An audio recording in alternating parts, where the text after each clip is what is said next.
বিদেশী আমাৰ দেশৰ পৰা বহিষ্কাৰ কৰিবৰ কাৰণে তেখেতে যথেষ্টখিনি অৰিহণা যোগাইছিলে আৰু ৰূপকোঁৱৰ জ্যোতিপ্ৰসাদ আগৰৱালাক বাদ দি আমাৰ অসমীয়া ভাষা আৰু সংস্কৃতি একেবাৰে উকা হৈ ৰ'ব কিয়নো বোলছবিৰ ভেটিটো কোনে প্ৰতিষ্ঠা কৰিছিলে জানানে ৰূপকোঁৱৰ জ্যোতিপ্ৰসাদ আগৰৱালাই হয় নাই 1935 চনত তেখেতে জাৰ্মানীলৈ গৈ পেলাই বোলছবিৰ শিক্ষা গ্ৰহণ কৰিছিলে হয় নাই আৰু সেই শিক্ষা গ্ৰহণ কৰি আহি কি কৰিছিলে 1935 চনত জয়মতী নিৰ্মাণ কৰিছিলে প্ৰথমখন আছিল জয়মতী দ্বিতীয়খন আছিল ইন্দ্ৰমালতী গম পাইছা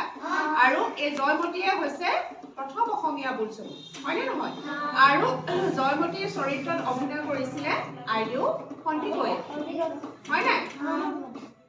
আৰু তেখেতে কি কৰিছিলে 14 বছৰ বয়সতে নাটক ৰচনা কৰিছিলে নাটক লিখিছিলে নমস্কাৰ